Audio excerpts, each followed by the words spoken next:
Good afternoon, everyone. And as you can see, it's a lovely afternoon.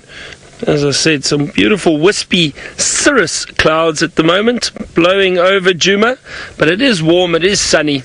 And my name is Byron, and on camera with me this afternoon is, of course, the French connection himself, Sebastian. Now, we had a great morning, and hopefully our luck continues this afternoon. We're going to see if we can find some leopard. Now, I think James and Steph, and I'm not sure who else, will be joining us from the Mara a little bit later. And but we'll see what we can find this afternoon for you from our side down here in South Africa, and then we'll go across to East Africa and the Masai Mara a little bit later. And don't forget, we are live, everyone, so send us your questions and your comments. You can do so via Twitter. Hashtag Safari Live is how you get hold of us, and we'll happily answer your questions for you. Let's continue, see what we can find this afternoon on our safari.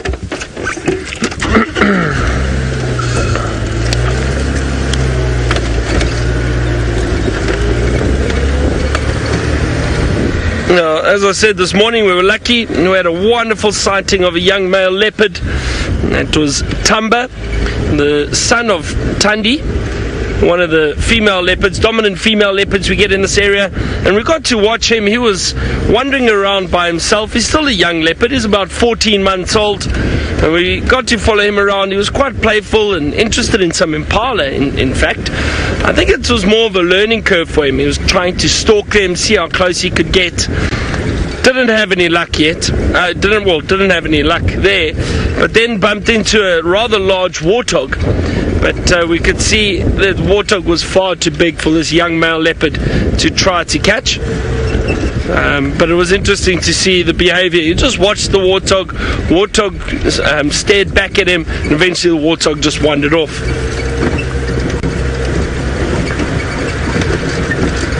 And our bird challenge is officially over. For those of you who missed it this morning, but the bird challenge is over now. And I went through and checked the list, double checked and saw what we got. So we actually, after 2 birds this morning, I'm adding them because they were wonderful birds to see. We got to see a juvenile gabber goshawk, which was quite nice, while we were with the leopard. But before that, one of my favorite birds, or actually my favorite bird, the martial eagle, the majestic martial eagle. We got to see that. That has to be on the list. So we got to 103 all in all. It was 103. We double checked. Shamsan, thank you very much for also keeping track of all the birds with us. We were wondering why you had 101 and we only had 100. We found out that we had excluded the Hardy-Dar ibis, the one that we saw early on. Somehow it just didn't make the list. But the Hardy-Dar ibis, so that we added on again. We just made sure we did have it, which we did. So that was it. But 103 birds in about a week, just over a week. On camera, that was the challenge. We got to do it. So it was exciting and fun, and I'm sure a lot of you enjoyed it too. Just added a number of birds to some of your lists, and it was fun. While we were looking for animals, we were doing a lot of birding, so it got exciting towards the end. So very happy. I was very happy.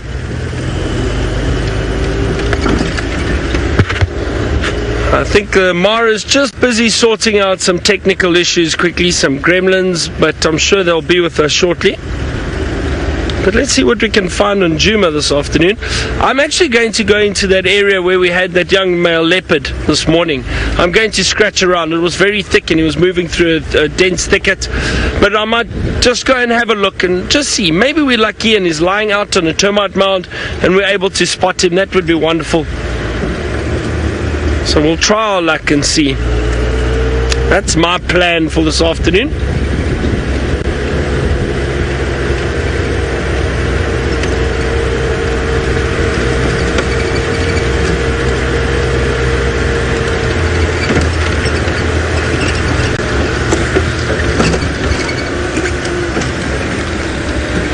I hope all of you are having a great start to the week.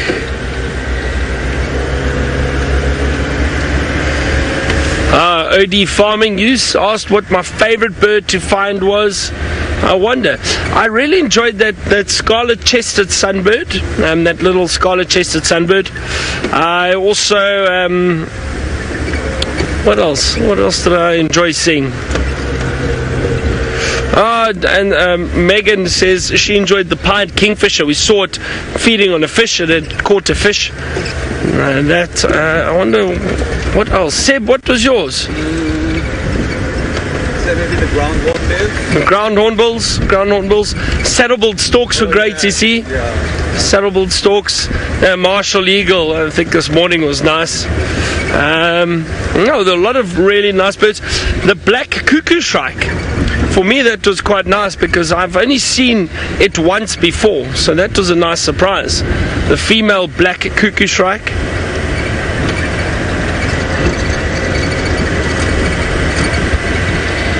I'm also hoping that we find some elephant this afternoon. We did see some this morning.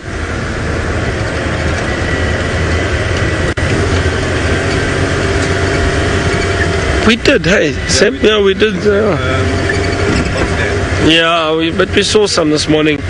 Yesterday we had a lovely elephant sighting yesterday afternoon, so hopefully we'll see some more today.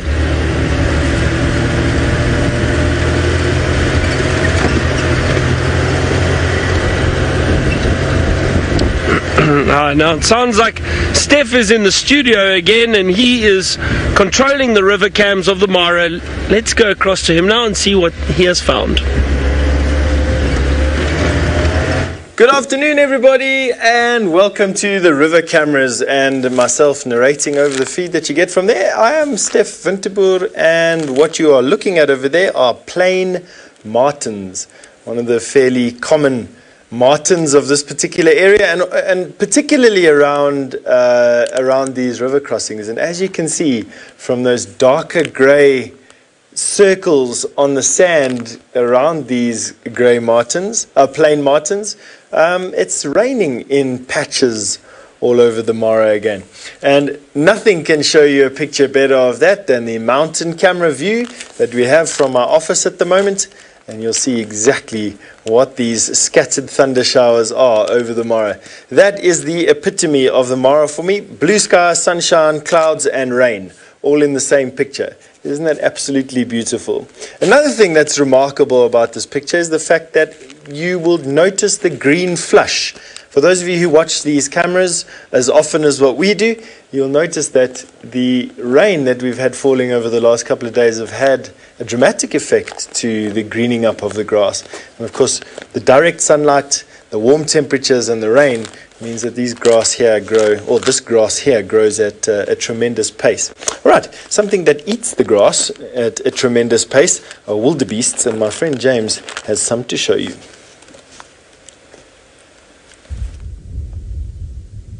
Hello everybody, welcome to this end of the sunset safari here from the Maasai Mara. We are still on the eastern side of the river and we're here with a great multitude of wildebeest. If you were with us this morning, you would have seen a lot of these cats coming across the river. And we are now hot, or I hope, hotty on the trails of the Scarlet side towards which these wildebeest are going. Yes, here we go. My name is James Henry. Let us give Alice her opportunity. You're stuffing me, Alice. Okay, there we go. Okay, now, also at that side, while I tell you that Craig is on camera with me, we have got a huge squirrel that seems to be sort of scratching and swirling and might be coming this way. Just look at the front of the squirrel. Isn't that magnificent? So all these wildebeest that have come across the river are now going to be thinking to themselves, should we participate in that? Must we brave the rapid wind again? Not the time to get some bad audio. Now we'll fix it. How's that? That better? Yes, I'm sure it is much better. So there we go. That is the storm. let's spend a little bit of time watching it as it moves towards the north. And that, of course, is supposedly what these wildebeest like to follow when they are thinking about their migrations. It is where storms like this fall that the wildebeest will go. Now, if that thing catches up with us, you will not be seeing from us again. We will have to batten down the hatches, as it were, and ride out the storm. But storms like this, although they are tremendous and very scary indeed, do not tend to last very long at all.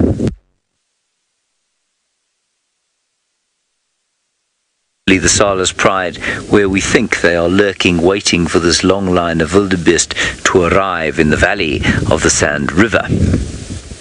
Magnificent, magnificent stuff.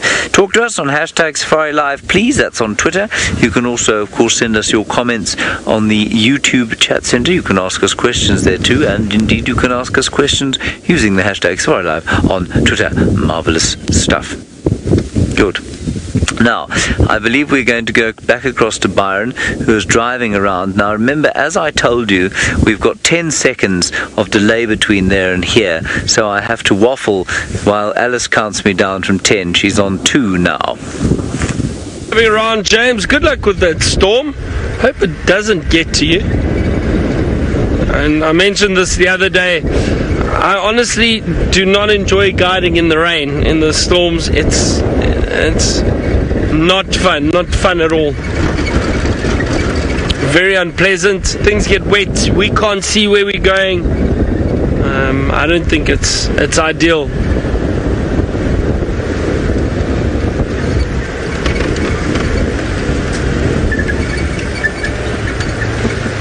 I've just been checking around just to see if there are any tracks of predators perhaps, or elephants. I know there were some elephants around the dam, the Vuyatela Dam, earlier today around 12 o'clock. So we may head into that area. Maybe they're still around.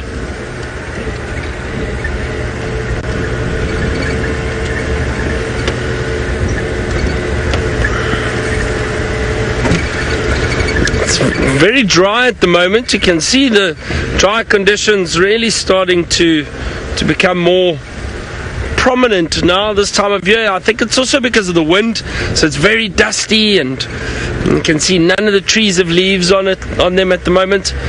But wait, another month or so, no, maybe a bit longer, and then we'll start getting our first rains, I think, and then the bush will start rejuvenating very, very quickly, and you'll see the transformation from these browns and yellows and this golden color to that green, lush green.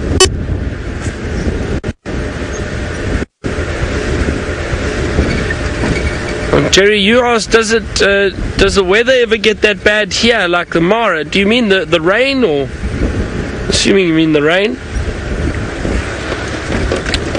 The storm, yes. Well, you know, to be honest, it's not, I wouldn't say it's as bad.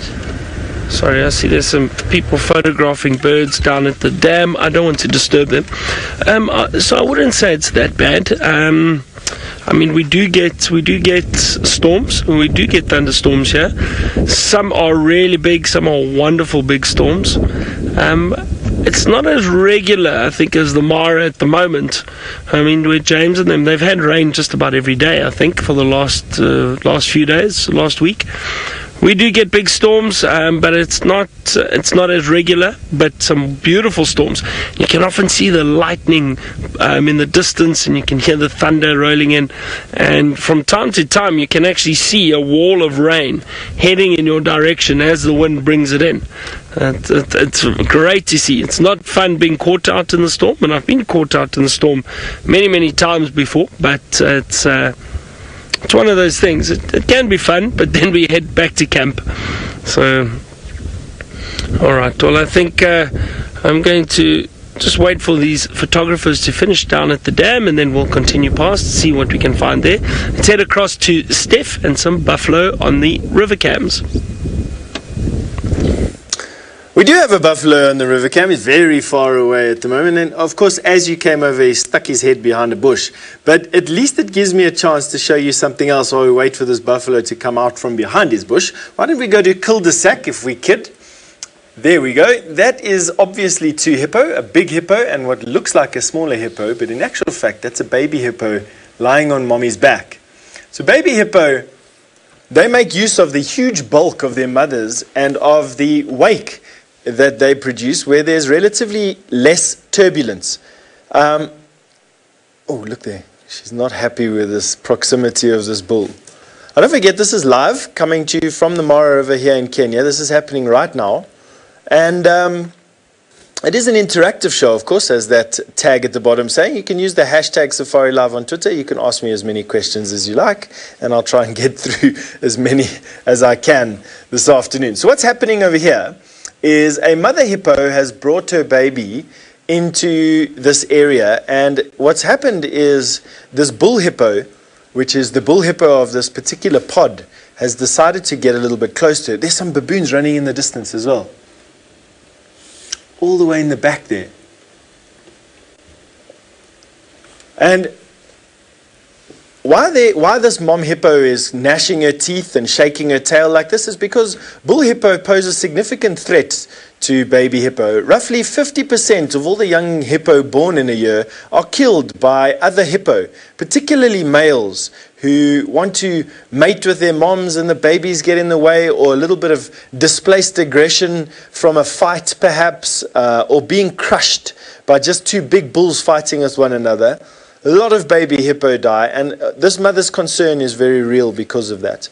So she's gnashing her teeth and shaking her tail, and that is an obvious sign of her distress. Now she stands up there, shakes her tail again, gnashes her teeth again, and that baby just staying in the wake. The reason for that is that it takes less energy to be in an area behind mom that doesn't have as strong a current. Oh, what's going on there? She might turn around and charge him as well, because he's now getting a lot closer.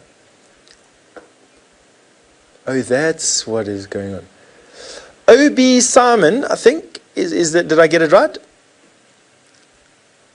Oh, OD's farming. You just wanted to know why hippo are considered to be one of the most dangerous animals on the planet, and up there with crocodiles as being the most dangerous animals in Africa, terrestrially. Quite simply, they're aggressive, and they eat the same food that we grow, and generally we grow the food that we do on easily arable land, which just so happens to be on the banks of the rivers in Africa, on the arable land on the banks of the rivers.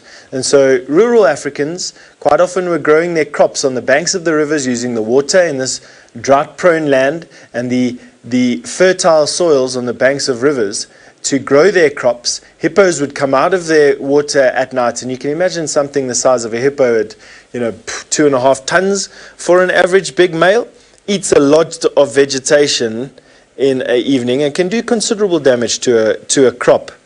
And so farmers would come out and they would chase hippos, which are aggressive, and of course people and hippo interactions quite often lead to the death of either one or the other.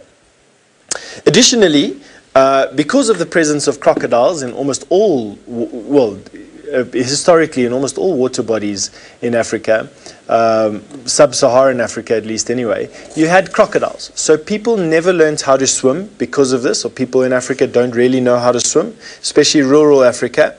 And so fishermen fishing on boats, which is obviously fish is a very easily come by source of protein when you're dealing with animals that are weighing 5,000 pounds. Catching a little fish is much easier than trying to hunt down a hippo.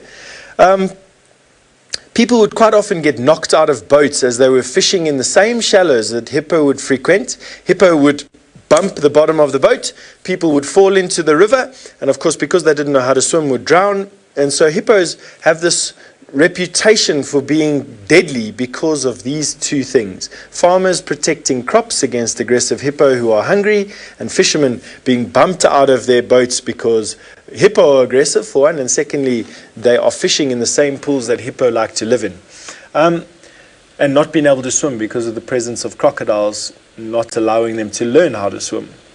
So that is, I hope that answered your question, but that is the reason why hippo have got this very bad reputation.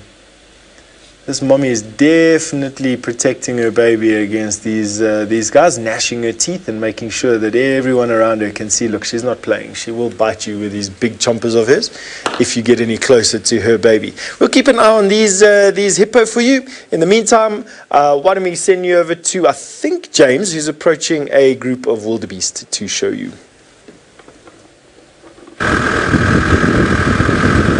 We are approaching a group of wildebeest and we're going to drive behind them. And as Craig was just saying, he's so astounded by the fact that they just keep on coming. And it seems like surely they must end at some stage, and they don't. They just keep on coming. And here they go again. Look at them all in front of us there. We'll just drive gently over the top of this hill. It's just so spectacular to watch them like this. Isn't that cool? Smallish group, but they're strung out all the way back to the Mara River. And I'll just show you where we're going. Over there is a hill you can see, and it looks like a sort of little mound of sugar, if you like. Sugarloaf, of course, is the most cliched name for a hill in the world. And on top of that is our repeater that seems to be working mercifully today. That's why you can even have a picture of us here. And we're going to go down the other side of that, because that is where the Sala's Pride is. It's where Sala's camp is, and there seems to be a gathering of wildebeest around there. So we'll go and see if we can enjoy those lions and see what they get up to during the course of the night. I'm assuming now, Alice, that I've completely lost signal on the comms front with you. So should you wish to link away, do so. Otherwise, no, I've got you. I've still got you. Let's just keep going. We've got lots of them here. Now, these plains yesterday were totally free of wildebeest. We'd heard that they were coming down this way, but they hadn't quite yet reached this area. And although there are lots here, they haven't spread out into those great grazing groups. So it's almost like, yes, they're having the odd bit to eat now and then, but it's almost like they're going somewhere else, like they expect to have to move further away than they are now.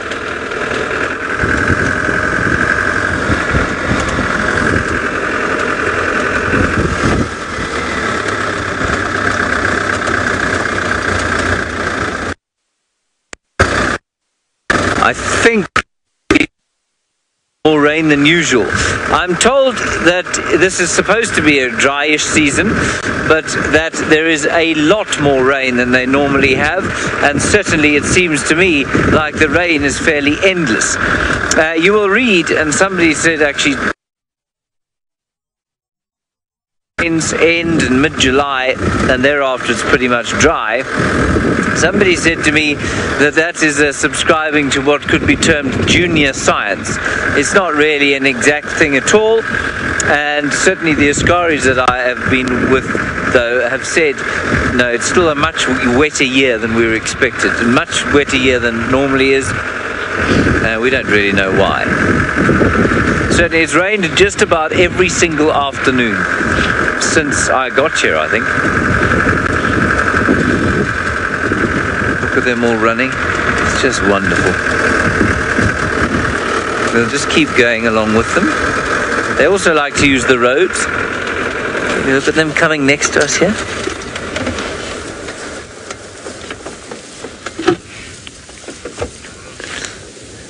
Ah, that's great.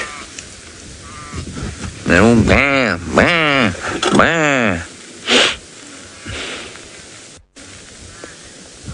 There they come.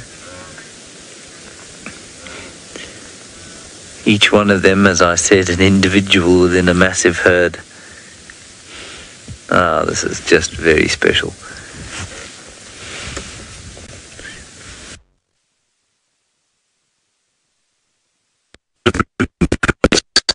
There's a patch of green grass.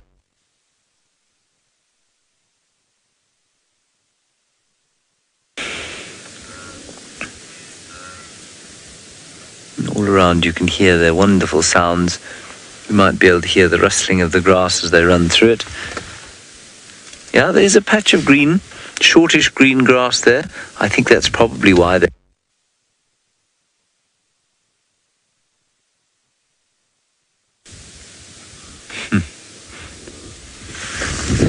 And you can probably also hear the thunder. Alrighty, I think we're struggling with our comms a bit. Let's head back to Steph, who is up in the studio. Hey everybody, that's the mountain view, all cool, but let's quickly go to cul-de-sac if I could ask you for that. It is a newborn baby hippo cul-de-sac crossing. If we could, there we go. It's a newborn baby hippo that's just joined this pod. Look at that, everyone. And mom is trying to nurse that youngster. Now we know why she was so protective. She's obviously given birth a few days ago. She's then introduced the baby to the river, and now what she's trying to do is introduce her baby to her pod of hippo, to her family. And what that's causing is a little bit of investigation from all the hippos in the pod, and mom is just gnashing her teeth together and trying her best not to put the baby in a compromised state. But just have a look at that. That is about as newborn gets. Please excuse the shakiness on the camera. There is a mighty storm brewing out there in the Mara this afternoon, and these cameras are static cameras that don't have all the fancy toys on them, keeping them stable that our cameras on our cars do. So excuse the odd shake, but... Now, Monique, in London, you wanted to know if there's any tornadoes here. Monique, I'm sure there actually could be, you know. Tornadoes are called different things in different parts of the world and are accentuated by anomalies in geography or in weather patterns that increase the severity of these storms. Now, you know, the best example that I know of is in, I think, the American Midwest, where you have cold air funneled by the Rockies, making it deep into the central part of the continent, which is quite warm. And when this cold air and this hot air meet one another, you get these violent storms, and of course the chance for tornadoes is therefore increased, but also the severity of the tornadoes is increased. Everywhere else in the world, barring a few other odd places, you don't have those anomalies, those weather anomalies and those geographical anomalies, and so tornadoes to a degree are common, but not as devastating as what they are in the American Northwest. I could be missing other parts in the world, but that is it. But we will find tornadoes here, but not as severe. Chitty, bang, bang. You've also just asked a question there. Although, Alice, could I please ask that you just repeat the last bit of the question, if that's okay? I just missed the first half. Chitty, bang, bang. You wanted to know if hippos have an easier life living in still water or fast-moving water. I think if I were a hippo... Oh, that's a good question there, chitty, bang, bang. So let me say the pros of still water is that the babies don't get, the chance of a baby getting swept away and swept downstream is less. Fast-moving water also means that there will be less hippos there, and so you don't get as many hippos congregating in the same place, which of course reduces the risk of babies getting injured. Still water is much better from a baby's point of view, and also I suppose from a protection point of view. There's a lot more hippo with a lot more eyes and ears around. As to what would be better for them, what would make it easier? I think fast-moving water is easier, to be honest. It's definitely more of a risk for the baby. Fast-moving water, because baby hippo can't really swim, neither can old hippo, and that a fast current will wash young hippo away. But you don't have the proximity of so many hippo congregating in the as you do in the stiller pools, and so the life risk to these animals is far less. If that answers your question, chitty bang bang. I don't know. That's a good question. That is a very good question. Thank you. All right, we are going to be sending you 3,500 miles south to Byron, who's got a beautiful little bird to show you.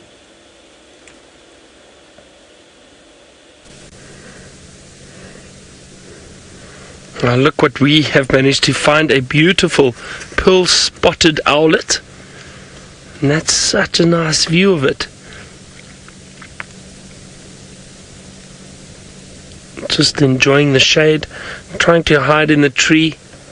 They are so well camouflaged, and they sit dead still. It's always wonderful seeing these little birds.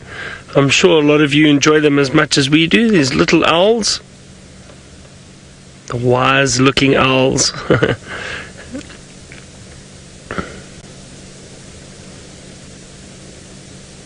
It's fascinating. I love watching those heads twist and turn around.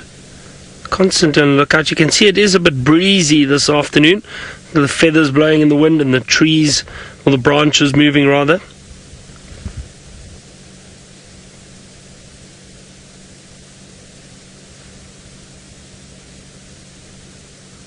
Beautiful little owl.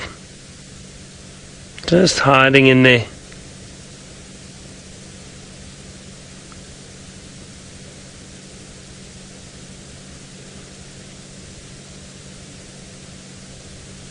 Sure. Well, that's a nice little surprise. A little pearl-spotted owlet for the afternoon.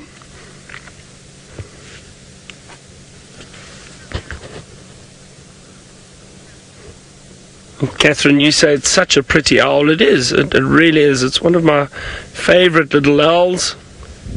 But they're all quite cute and pretty. But the pearl-spotted owlet, as you saw, as it turned its head there, it's got very prominent black markings on the back. Do you see that? It appears as if there are two eyes at the back of the head. And possibly there to deter other larger birds from hunting the pearl-spotted owl.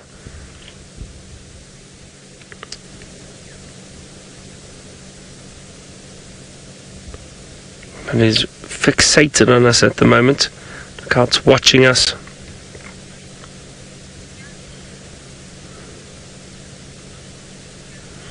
Jackie, generally most of the, especially the larger owl species, they do hunt at night. These little owlets will hunt during the day too. They hunt lizards. They'll hunt other little birds. So they will, and little rodents that are active during the day. They will hunt during the day. Even some of the bigger owls, like I think Tristan the other day saw the giant eagle owl that had caught was it a bird? It was a bird that it had caught during the day, middle of the afternoon. So they will hunt during the day too, but especially these little owls.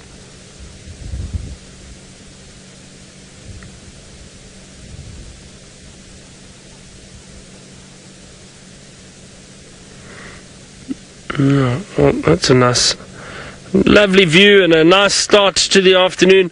Shall we continue and see if our luck continues? And we're going to try and find a leopard this afternoon.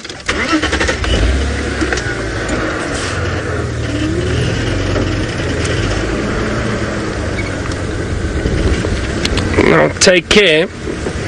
You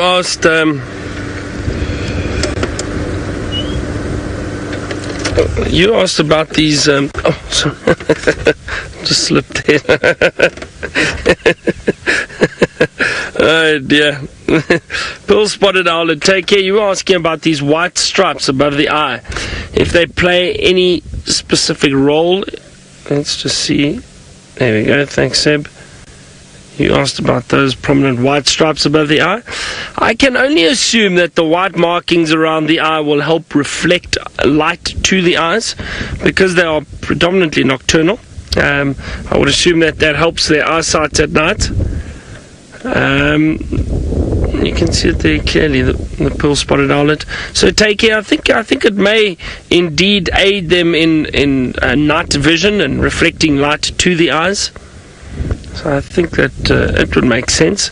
We know other animals like lions, they've got the white markings under their eyes. That is also to attract light to the eye, to allow them to see at night. I would assume it's the these nocturnal birds. The larger eyes, but maybe white markings around there, can also reflect more light to the eye.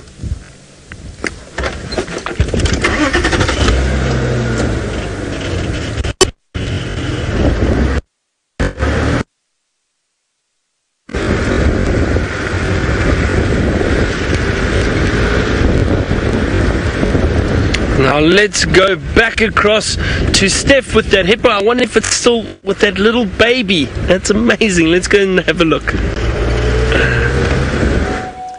We are still with this little baby and mom, which is very aggressive at the moment. She's not letting any other hippos close to her, but the effect is that they're not allowing her into the calm part of the river at all, to be quite honest. And it's a bit of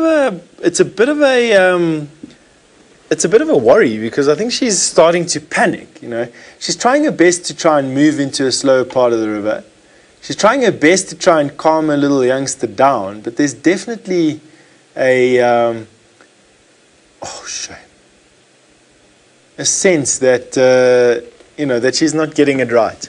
Now, young hippo are and can be separated from the pod for up to 2 weeks. So this baby hippo could be up to 2 weeks old, but nothing more than that. Oh, isn't it cute? And actually can nurse under the water, believe it or not. Just further testimony that these hippo are closely related to dugongs and manatees rather than, you know, rhinoceros and elephant. He's very cute.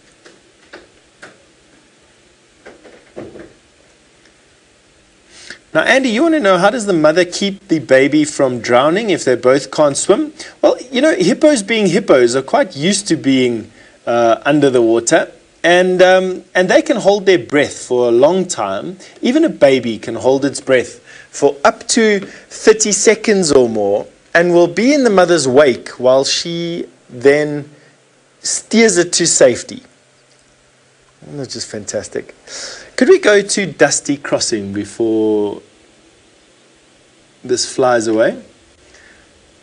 And there is an African fish eagle, one of the most iconic birds that we have out here, feeding on the remains of a catfish. Now, I think it is the same catfish. It's at the same crossing we were the other day. I think it's the same catfish. Actually, no, we were at cul-de-sac crossing with that sacred ibis feeding on that catfish. It may be the same one, maybe not. There are a lot of catfish in this river, but just have a look at that size of that catfish. Massive. Sacred ibis looking along. That eagle, whoop, where did you go? Steph, I've got to be quicker on it. So one fish eagle came in, another one, where are you going? And are they flying away? There, they're flying up in the sky. A pair of them. Did they drop the catfish in the river now? I don't know. Oh well. Fish eagle gone, catfish gone. Story for another day. Why don't we go back to cul-de-sac and that young hippo? It looks like mom has calmed down a little bit now. She's now stopped moving around a little bit, which is helping the baby to stay in the calmer water behind her body. Let's see if she starts to lie on her side again. There's baby there. Whoops.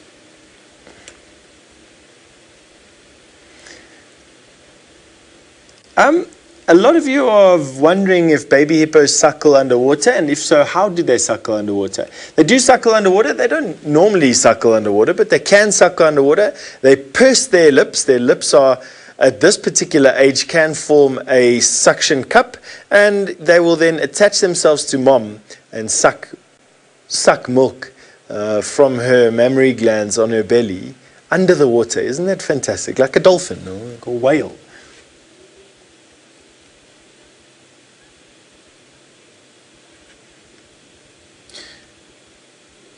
Now, Laurie, you've asked an interesting question. You've heard that a baby hippo has to eat the dung from its mother in order to get the bacteria in its tummy to help it digest grass, which it will start eating at around about 8 weeks old. And you are 100% right. It's called coprophagy, or the eating of dung. And not only hippo do it, many animals do it, including rabbits, mice, rats, most of your rodents, most of your large herbivores as well, including giraffe and kudu and impala, will all to a point eat the dung from their mom to get the bacteria and the flora in their body cavities, which allows them to digest grass. Isn't that just the most amazing thing? In some animals, they've even taken it to the next degree. And as a scrub hare, for instance, a little baby is just riding up on mom's back. That is the best place for it. Just behind mom, in the wake there, where the water is curling back and is actually pushing it out onto mom's back. A scrub hare, for instance, produces two types of dung. It will eat grass. It will then shoot out a pellet, a dark pellet. It then eats that pellet again, reabsorbing everything that it missed the first time around and allowing its body to exact the nth degree of nutrients out of the dung. And then the next dung that it produces is this pale white, very bleached dung. And that dung obviously is its actual dung pellet. It won't have any further use of it from that. But that's about the most extreme case of coprophagy that you can imagine. Of course, dung beetles are coprophages. They eat the dung of other animals as well, and many things do, or many insects at least anyway. They don't worry about something small like eating dung from an animal. Why don't we go and have a look at Main North and this wildebeest that has washed up on the rocks over there. You know, it must have been a mass drowning the other day. We are seeing new carcasses everywhere along this river every single day. They all seem to be in the sort of same state of decomposition. This one hasn't had a single vulture on it the whole day. Isn't that just fantastic? Now that is just going to provide the most unbelievable amount of food for everything in this river, not just the crocodiles.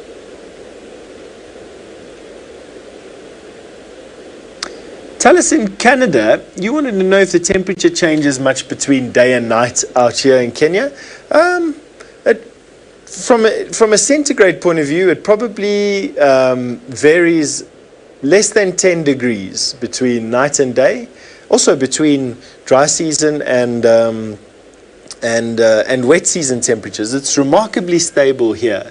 The coldest it's been here since I started coming here in January has been 12 degrees centigrade, but it's usually around about 16 degrees centigrade. The warmest it's been was 30 degrees centigrade, which is a cold day at Djuma. And averages out between sort of 26 degrees and 30 degrees on a normal day.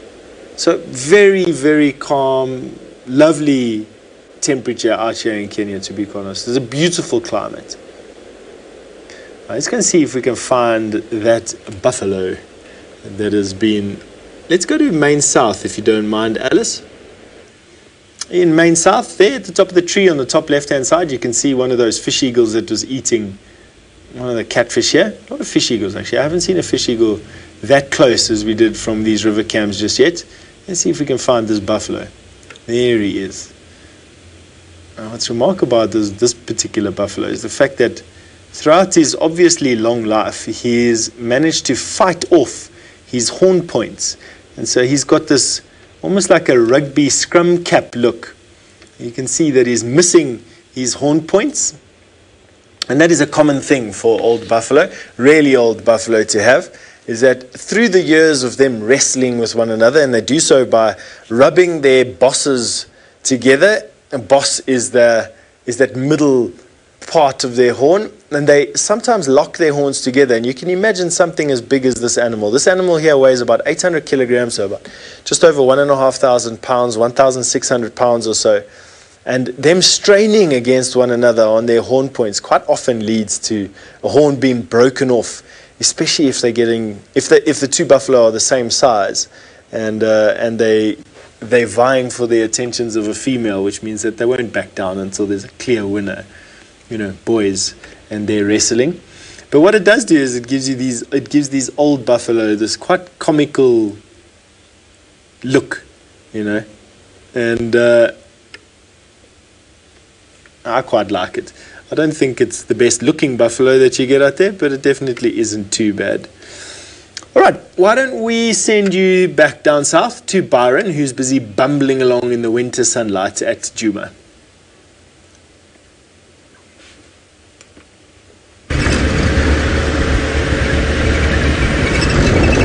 Now we're having a look around in that area that we had Tumba this morning, that young male leopard. It is very thick here. I don't know if we're going to have any luck this afternoon, but I'll try my best, see if we can find him.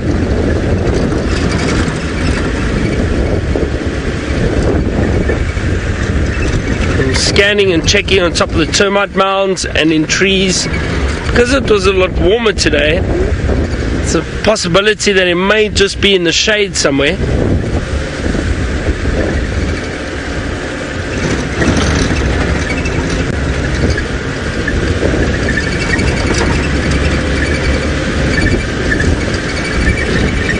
I haven't seen too much else this afternoon yet.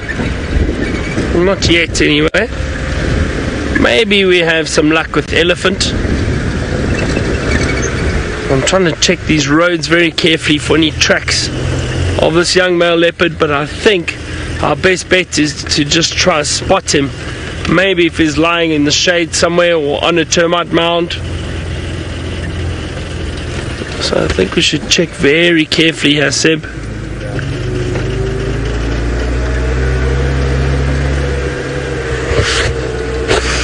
Oh, Steph's still got a wonderful view of that baby hippo.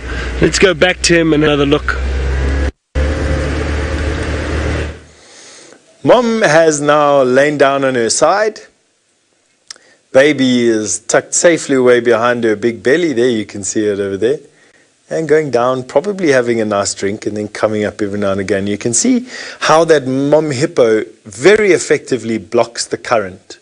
And for those of you who have played around rivers and have played with buoyant things in a river, you'll notice that quite often on the downstream side of a rock, there's a countercurrent. And that is what that baby is sitting in at the moment. It's a countercurrent, and it's pushing that baby up against mom. And she's now exposing her mammary glands below the surface, and I have no doubt that baby's enjoying a nice tea time milky snack out on the Mara River. This, of course, for those of you who are just joining us right now, is happening right now. Well, this is the first time we're seeing this young hippo. This is a mom hippo who's been somewhere else and has given birth to a delightful baby hippopotamus, and has decided that today is the day, right now, this afternoon, that she'll come and reintroduce herself to the pod while she's been away for up to 2 weeks, and to introduce her new little baby to the rest of the pod, who are standing by just... they were standing by and lost interest. There we go. So they're on the left-hand side. There are her mates standing by and just waiting for her to feel comfortable enough to bring her baby closer by. Isn't that nice? Christy, you wanted to know how long the baby hippo stays with its mom.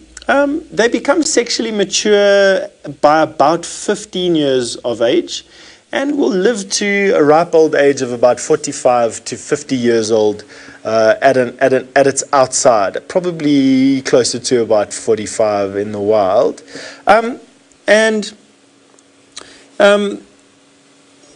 The baby will start to eat grass at about 8 weeks old, but in most cases, the baby will stay with mom for a good few years. The interval between baby hippos is about 2 years for a mom, and so she will, after 2 years and 8 months, you'll probably find that although this baby will be with her close by, it won't be as close after about that amount of time. So 8-month gestation, 2 years between calves, and becoming sexually mature at about 15 years of age and outside, and give you those parameters there.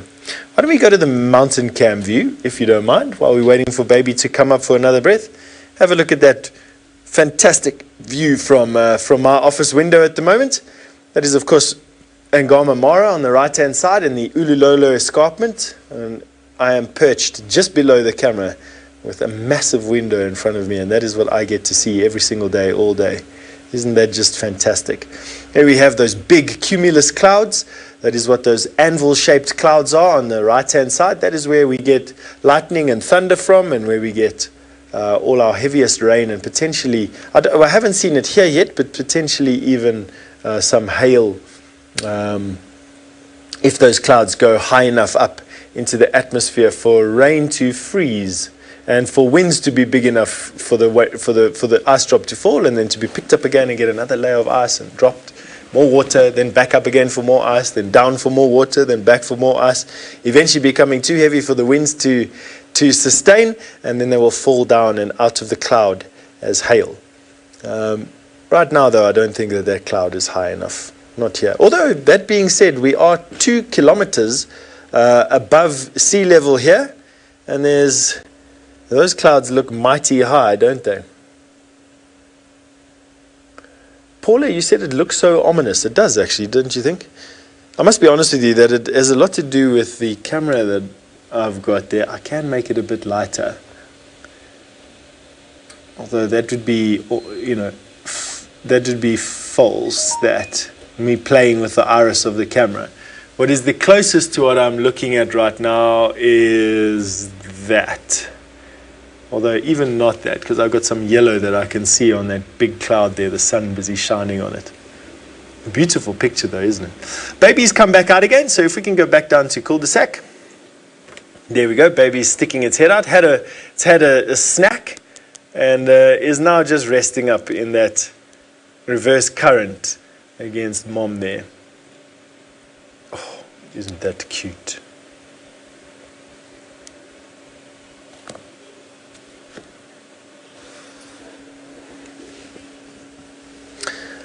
Now, Alana, who's only 14 years old, has asked if the mother will allow the baby hippo to ride on her back in these strong currents. Alana, yes, in a way. It's not really like riding on the back like a piggyback would, like you see baboons doing. But definitely the mother submits herself to being ridden upon by babies. And too much older than what this youngster is at the moment. She will submit to that for quite some time. Quite often you see the babies riding up out of the water and putting their forelimbs over the mom's hips. And, that little baby looks like he's struggling there in that water, doesn't it?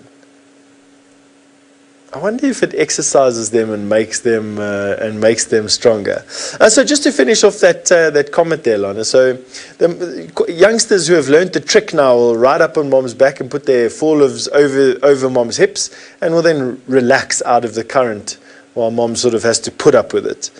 This little baby looks like he's fighting. I wonder if it isn't designed to exercise them. Yeah, right back behind mom. That's the safest place for it.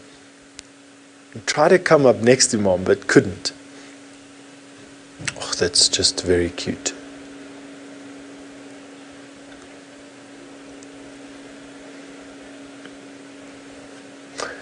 Deborah, you've just asked an interesting question. Do I think that this female hippo is young and inexperienced? Good question. I don't know enough about hippo, funnily enough, to actually answer that question. I mean, is she panicking that a little youngster is, struggling in the current? No. Did she put up a very clear display to other members of her pod that she didn't want them coming close to her? Yes, she did. And that would require some experience to know that that the other members here can produce a threat to these youngsters. Has she decided to go and lie in the best place for her baby? No, and so that sort of adds weight to the argument that she's inexperienced. I don't know. I mean, if you look a couple of yards just behind her, the water is flowing much slower over there. Like, why doesn't she go lie there? Or up to the top left-hand side of the screen, it looks like deep enough water there, and that water's barely flowing at all. So I don't know, yes, Lana, I agree with you. Perhaps this mother is not the first time, but definitely not experienced, not an old cow hippo. Well, that's from my point, anyway. Why don't we go and have a look at Main North, where we can see a slight, Dusty, where we can see a slightly different view of that same cloud. Now, that gives you an idea of how far away Dusty Crossing is from where I'm standing now. We had one view just now of us looking onto that cloud from the mountain camera, and this is a completely different view with blue sky above us now of the same cloud. Oh, it's quite nice. And we can go back to the mountain camera and show you that cloud that we're having a look at. Try and give you some perspective. I see my friend Byron is struggling to find the leopard that he's looking at for you. Why don't you go and get an update from him on what his plans are to actually pull that cat out of the bushes.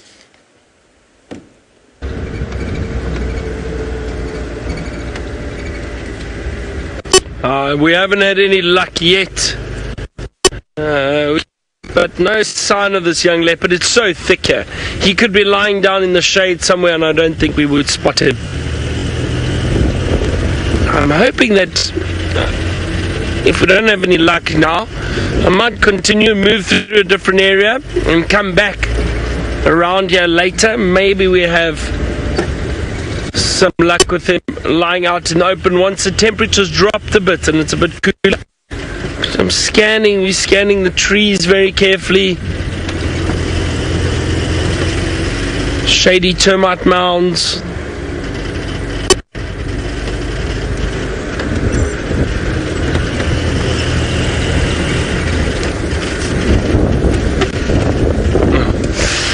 We were just saying, joking around, but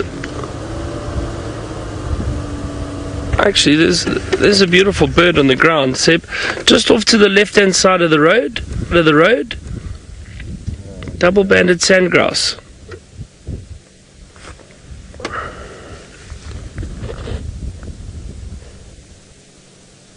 Can you see it there?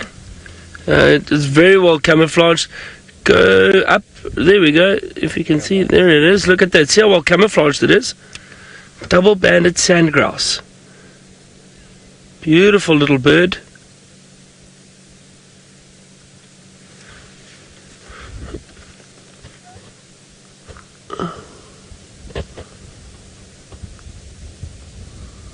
As I said, what happens now is while we're driving around, our eyes fool us and we think we see something that isn't actually there, because we're trying so hard to spot a leopard. Look how well camouflaged that sandgrass is.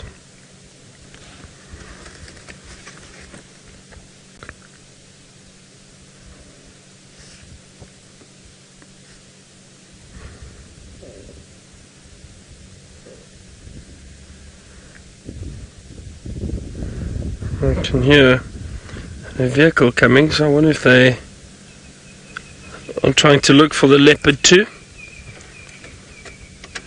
Pre-Bree said it looks startled. I'm just seeing where these other vehicles are going. Do you want to go this way? Let me just move out the way here quickly, everyone. I'm just going to let this other vehicle go past and go ahead of us. They've got a tracker, so it might be a bit easier if there is any sign of the leopard. Do you want to go down there or? No, not yet. We're looking around this area. Which direction are you going? Is it? Yeah, I'm going to work around this area and just have a look. We lost him somewhere through this block this morning, so I just come to have a look around here. Yeah. Alright. Enjoy. Enjoy, everyone. Cheers.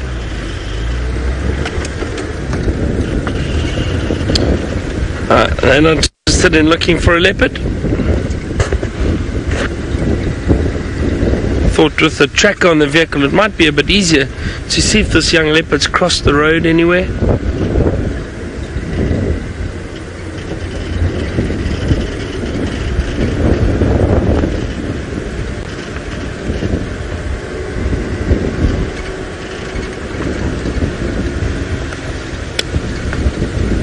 Gold res, it's you know what, it's probably easy, well, not easy, but the tracking in this area doesn't really change much. I suppose with the rain in summer, it makes it a bit easier. If you see tracks, you can tell whether they are, how fresh they are or not, if they're on top of some wet soil. If it's now in winter, the tracks might last a lot longer, or look or appear quite fresh for a lot longer, because there isn't as much rain in winter. So I don't know, it's difficult. Maybe summer might be a bit easier to track.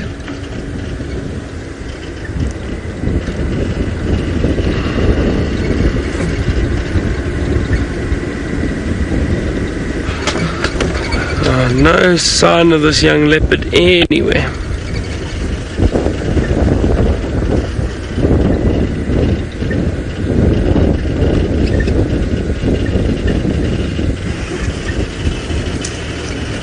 You see, we're driving very, very slowly and scanning very, very carefully. Don't want to miss anything. But he could be anywhere. He could have gone back there into the area that he was originally this morning.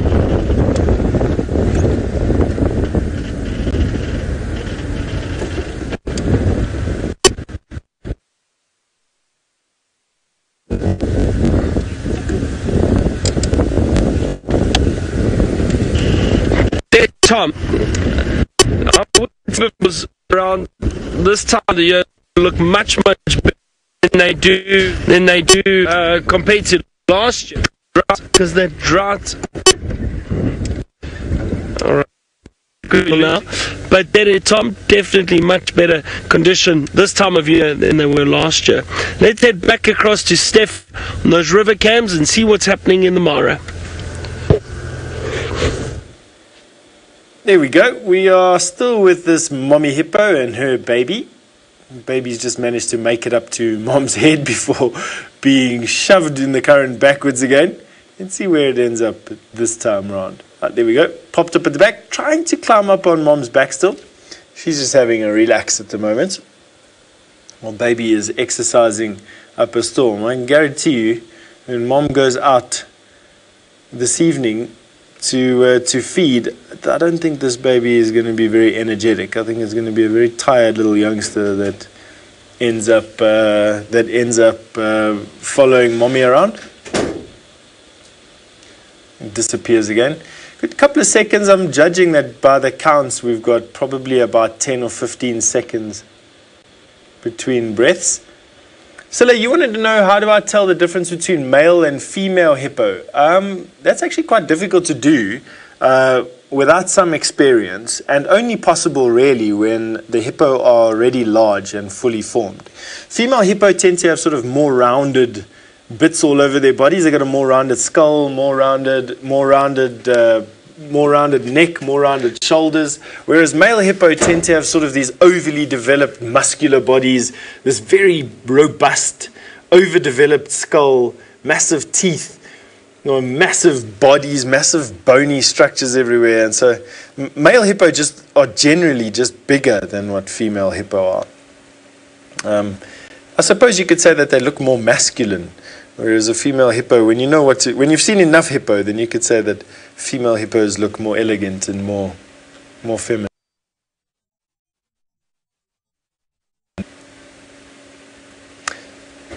Sorry, Alice, would you just repeat that question from Philip? Philip wanted to know if I had any close encounters with hippo. Philip, not dangerous encounters on foot on a walk, Philip, barring the odd hippo that has, popped up out of a bush or run away across a path, or I've seen from a distance. But I've never had a dangerous encounter on foot.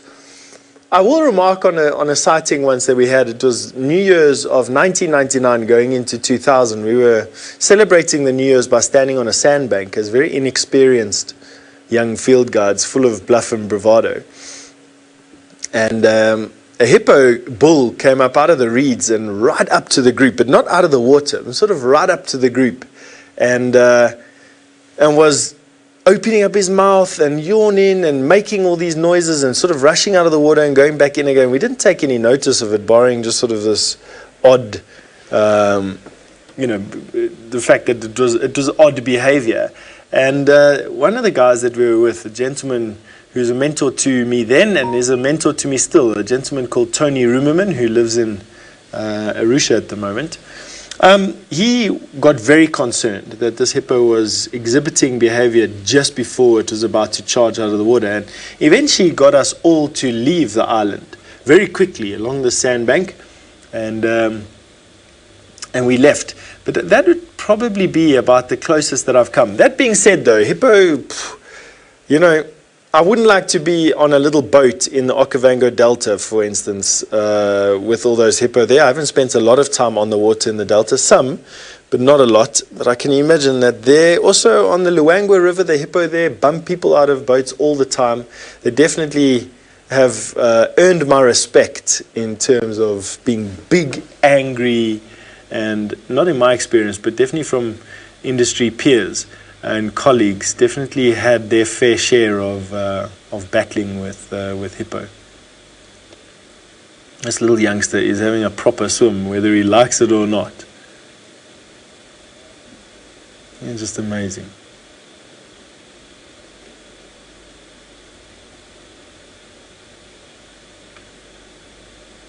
Really cool. See if we can get up closer and see if we can catch a nice picture of this baby as he comes up now.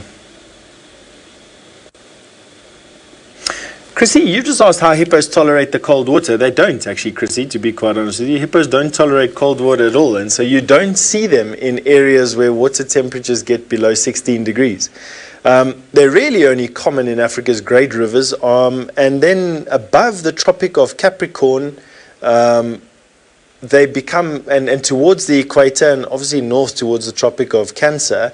The odd occasion where you find hippos in deltas still north of the Tropic of Cancer and Capricorn, but it is very few and far between. They generally are isolated to game reserves at the moment, and then slightly below and slightly above the Tropics of Capricorn and Cancer. They don't go below that. And it's because although they have got fat on their bodies. I mean, it's evident by that neck fold that this female has.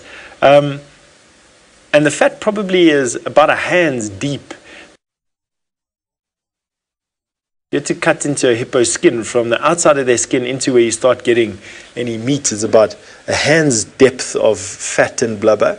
They don't tolerate cold weather at all very well.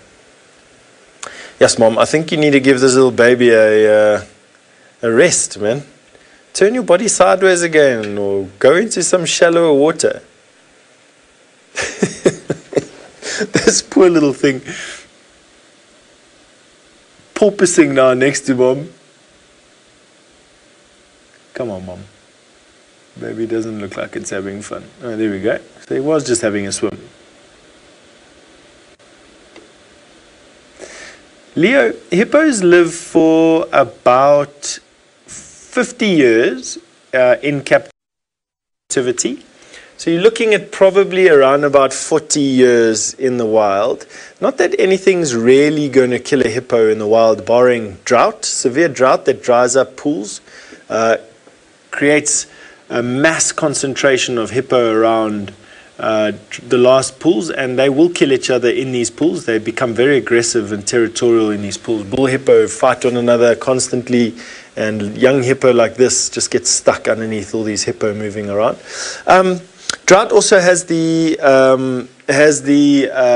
effect of drying up all the grass that they feed on, and you will find hippos starving to death. In